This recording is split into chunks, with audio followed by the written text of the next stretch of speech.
Hello, welcome. My name is Stephanie Grinley.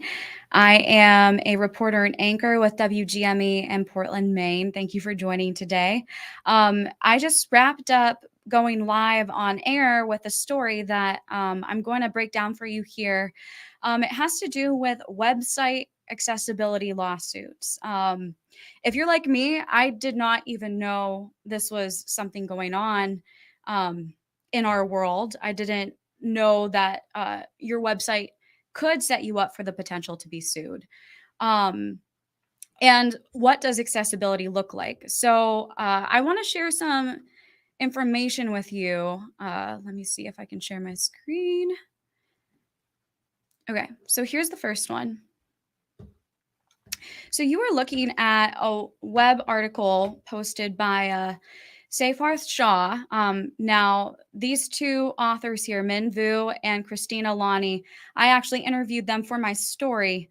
What they found through the Pacer app, which is it tracks lawsuits throughout the country, it found a record, right? Let's see if I can show you the numbers here. 3,255 web accessibility lawsuits in 2022. This is up. You can do the math if you want, but from my quick math, that's a 300% jump since 2017. So we see that businesses are being sued for their websites not being ADA compliant. And let's see if there's anything. I just want to show you also that most of these lawsuits are coming out of New York City from the Southern District Court in New York. So you can see 2,000 of them. So you might be someone who has a business in Maine. I've talked with Mainers, Maine business owners who have been sued because their website is not compliant up to standards.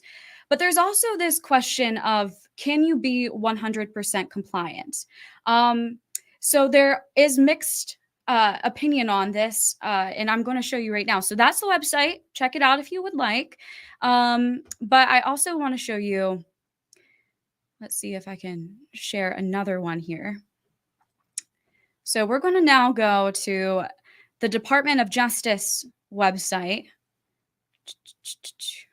Okay, here we go. So if you are looking for guidance, I think this is one of the best resources you can have right now. This is the DOJ. But what the I-Team found and what you're going to see here in a second is the standards are for up to current events and dates. The standards are not there for ADA Title III. So there are standards for government websites, but there are currently none for businesses. What we do have to work with is a different standard that I'm going to show you in 1 second, but I just want to point this out to you. So Title III has some cases, but Title II. But Title III is what we are looking at because businesses are the ones being sued. Here in Maine, there's a lot of businesses that are being sued, and there are actually websites that you can use to kind of figure out if your website is compliant. So let's see if we have some comments. Oh, someone says hello. Hello, Jim. We are learning about your website accessibility. Okay, so here's a great tool if you are a business owner and you want strict guidance from the DOJ. This is the website for you. ada.gov/resources/web-guidance. Okay, from here, finally, what you all have been waiting for, we're going to do one last screen share. This one I just find so interesting. Here we go. Okay, so this is just one of the websites that you can paste your site into, and it should tell you how compliant you are. So we're actually going to do a couple. If you have a website, let me ask that question now. Are you a business owner? Share your website link, because if you're curious whether your website is ADA compliant, This is a tool you can use. So we're going to actually, I'm going to go to Lisa Marie's Made in Maine. They were interviewed for my story that aired tonight. They were one of the businesses that was sued in 2022 for a website that was said to not be up to ADA compliance standards. So I just pasted it in. Let's see how accessible it is.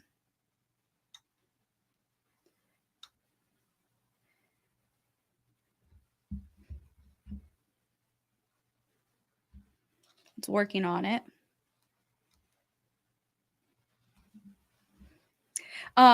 Something to point out here is when I've talked to lawyers, they say accessibility is not necessarily, oh, look how compliant. So Lisa Marie's Made in Maine is quite compliant.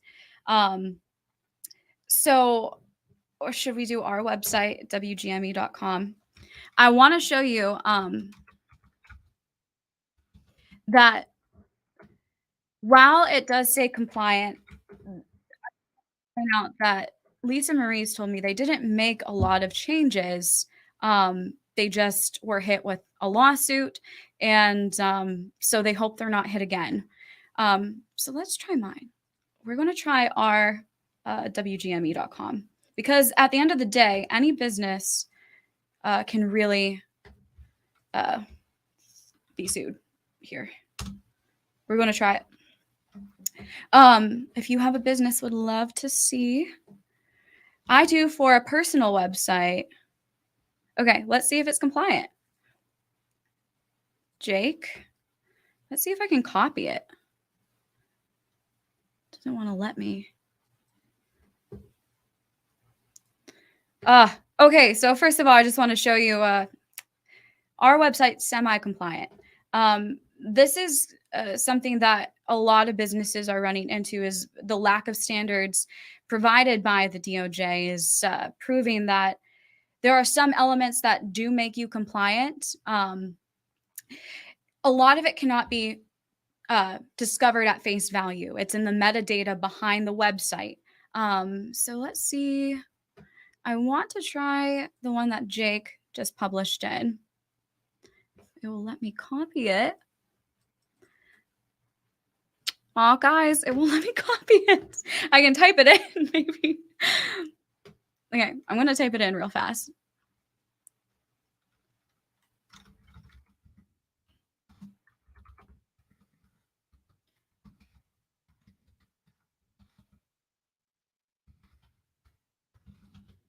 If I spelled your name right, let's see. It's scanning yours. Jake, we'll see if you're compliant. Semi-compliant. This is something that we're seeing across the board. What this means is if you are a business owner and you paste your website into here, this is accessible.com.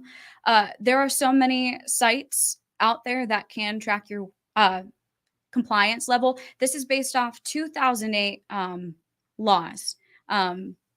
So that's a long time ago. So as we move into the future, I would be curious to hear your opinions on this going forward. I did reach out to our federal delegation to see what they think. They want to hear from the people if they're concerned about it.